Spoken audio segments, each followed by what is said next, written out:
Hello friends, welcome back my channel. நான் உங்கள் ரேவதி கிருஷ்ணமூர்த்தி. எல்லாம் எப்படி இருக்கீங்க? எல்லாம் நல்லா இருப்பீங்கன்னு நினைக்கிறேன். எல்லாம் நிறைய வீட்டில் வரலட்சுமி விரதம் இருந்தீங்க. அதே மாதிரி நானும் எங்கள் வீட்டில் வரலட்சுமி விரதம் இருந்தேன். அது எப்படின்றத பார்க்கலாம் வாங்க. ஃபஸ்ட்டு வரலட்சுமி விரதம் வரப்போகுதுன்னு சொல்லிட்டு 1 வீக்குக்கு முன்னாடி இருந்தே வீடெல்லாம் க்ளீன் பண்ண ஸ்டார்ட் பண்ணிட்டேன். கொஞ்சம் கொஞ்சமாக வீடெல்லாம் க்ளீன் பண்ண ஸ்டார்ட் பண்ணிவிட்டு அடுத்து மங்கள பொருள் என்னென்ன வேணுமோ எல்லாமே வாங்கினும் வந்தாச்சு. கடைக்கு போய் மஞ்சள், குங்குமம், தாலி, அப்புறம் ப்ளவுஸ் பிட்டு, பழங்கள் தேவையானதெல்லாம் ஒரு நாளைக்கு முன்னாடியே எல்லாமே வாங்கிட்டு வந்துட்டேன். அதுக்கப்புறமா வியாழக்கிழமை அன்னைக்கு நான் நைட்டு தான் வரலட்சுமி அம்மாவை அலங்காரம் பண்ணினேன். ஸோ நைட்டு ஒரு 10 மணிக்கு மேலே குளிச்சுட்டு எல்லாம் ரெடி ஆகிட்டு தேவையானதெல்லாம் வச்சு ரெடி பண்ண ஆரம்பிச்சிட்டேன். அதுக்கு முன்னாடியே என்னென்ன வேணுமோ அன்றைக்கி ஈவினிங்கே வியாழக்கிழமையே எல்லாமே நான் ரெடி பண்ணி நீட்டாக வச்சுக்கிட்டேன். அச்சும் ஆக்கியும் அவங்களால முடிஞ்ச சின்ன சின்ன வேலையை இதில் நான் செய்ய வச்சேன். அப்படி செஞ்சால் தான் அவங்களுக்கும் சாமி கும்பிட்றது அதெல்லாம் கொஞ்சம் தெரியும் அப்படின்றத அதனால் நான் அவங்களையும் இதில் இன்வால்வ் பண்ணுற மாதிரி தான் சின்ன சின்ன வேலைகள்லாம் அவங்களுக்கும் வச்சுருந்தேன். அதுக்கப்புறம் நைட்டு ஒரு 10 o'clock என்னுடைய வரலட்சுமியுடைய அம்மனை நான் அலங்காரம் பண்ணுறதுக்கு ஸ்டார்ட் பண்ணிட்டேன். எப்படி பண்ணேன்னு பார்க்கலாம் வாங்க.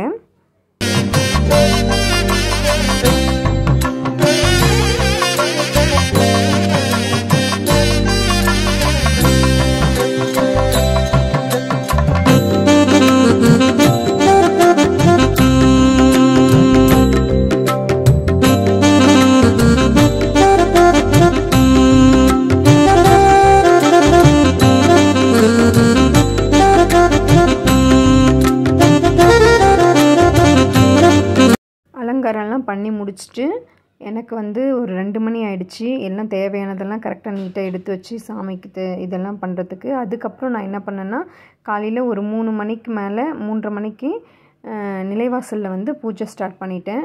நிலைவாசல் பூஜை ஸ்டார்ட் பண்ணிவிட்டு அம்மனை உள்ளே அழைக்கிற மாதிரி அழைச்சிட்டு போயிட்டு உள்ளே ஆரத்தி எடுத்து நான் பூஜை செய்ய ஆரம்பிச்சிட்டேன்.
காலையிலே பிரம்ம முகூர்த்த நேரத்தில் என்னுடைய பூஜை சிம்பிளாக நான் முடிச்சுட்டு ஈவினிங் ஒரு 9 சுமங்கலிக்கு தாம்பூலத்தட்டு கொடுத்து பூஜையை செஞ்சேன்.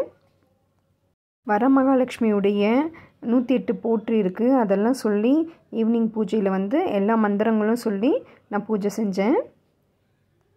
போற்றி 108 போற்றி நம்ம எதனாலுமே செய்யலாம். குங்குமம் அப்படி இல்லைன்னா பூக்களில் நான் அவங்களுக்கு ரொம்ப பிடிச்ச மருதாணி இலையில் இந்த மாதிரி அப்புறம் நாணயத்தில் இந்த மாதிரி எதுனாலுமே செய்யலாம். நம்மளால் எதில் முடியுமோ அந்த இதில் நம்ம அர்ச்சனை செஞ்சுக்கலாம். வர சுமங்கலிக்கு தரத்துக்கு தட்டில் தாம்பூல தட்டெல்லாம் ரெடி பண்ணியாச்சு. அதுக்கப்புறம் விளக்கெல்லாம் ஏற்றி வச்சுட்டு நான் நெய் தீபம் 2 போட்டேன். அதோடு நெல்லிக்கனி தீபமும் போட்டேன். அவங்க மகாலட்சுமி தாயாருக்கு ரொம்ப பிடிக்கும்னு சொல்லிட்டு நெல்லிக்கனி தீபமும் ஏற்றி வச்சேன். பிரசாதமாக பால் பாயசம், பொங்கல், சுண்டல், வடை, சாதம், தயிர் இது வச்சு நான் பிரசாதமாக வச்சு சாமி கும்பிட்டேன். அதே மாதிரி நம்ம வீட்டில் இருக்கிற சாமி அறையிலையும் அங்கேயும் விளக்கேற்றி அங்கேயும் எல்லா சாமிக்கும் பூவெல்லாம் வச்சு அங்கேயும் சாமி கும்பிட்டாச்சு. என் கையில் ஒரு மஞ்சள் கிழங்கு கட்டி ஒரு கயிறில் கட்டியிருக்கேன்ல, அது நோன்பு கயிறுன்னு சொல்லுவாங்க. மஞ்சள் நூல் எடுத்துக்கிட்டு அதில் ஒரு 9 முடிச்சு போட்டுக்கணும். அதுக்கப்புறம் அதில் ஒரு மஞ்சள் கிழங்கு வச்சு நம்ம கட்டி காலையிலே நம்ம ஹஸ்பண்ட் கிட்ட கொடுத்து அவங்கள நம்ம கையில் கட்ட சொல்லிடணும். அப்படி கட்ட சொல்லிவிட்டு நம்ம விரதம் முடிக்கும் போது தான் அந்த கயிறை வந்து நம்ம கழட்டி சாமிக்கிட்ட வைக்கணும். இதுதான் அந்த நோன்பு கயிறு.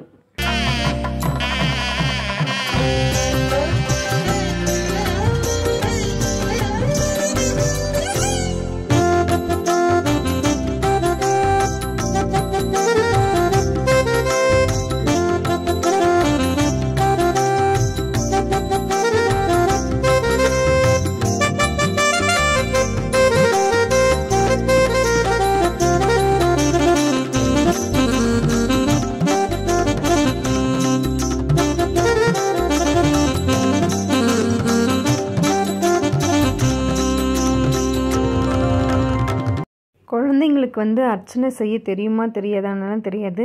நம்ம ஃபஸ்ட்டு சொல்லி கொடுத்தோன்னா அவங்க தப்பானாலுமே செஞ்சாலுமே பரவாயில்ல, அதுக்கு வந்து கடவுள் வந்து கோச்சிக்க மாட்டாங்க. ஆனால் நம்ம இப்போ இருந்தே கொஞ்சம் கொஞ்சமாக அவங்களுக்கு எல்லாமே சொல்லி கொடுத்துட்டே வந்தோன்னா அவங்க கரெக்டாக அவங்க வந்து செய்ய ஆரம்பிச்சிடுவாங்க.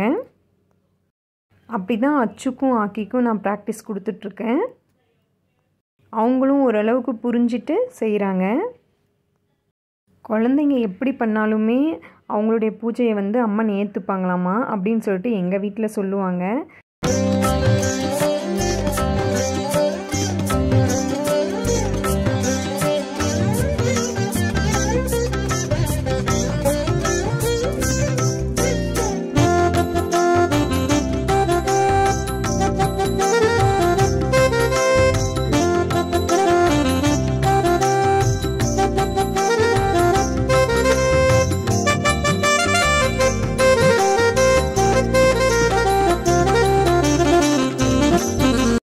மனசுக்கு நிறைவாக என்னுடைய பூஜை முடிஞ்சது. அது என்னவோ தெரியல, மகாலட்சுமி பூஜை வந்தால் மட்டும் அவ்வளோ ஒரு சந்தோஷம்.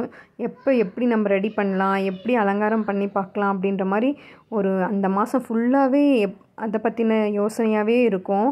ஆனால் என்னுடைய பூஜையும் சிம்பிளாக இருந்தாலும் எனக்கு ரொம்ப மனசுக்கு நிறைவாக இருந்தது.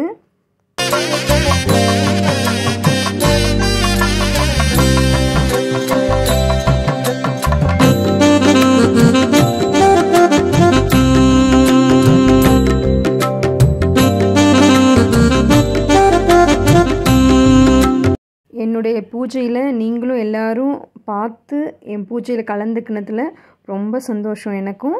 தேங்க்யூ. இப்படியே எனக்கு எல்லோரும் சப்போர்ட் பண்ணுங்கள். தேங்க்யூ ஃபார் வாட்சிங். எல்லாருக்கும் எல்லா வித நன்மையும் வந்து சேரணும்னு நானும் வேண்டிக்கிறேன்.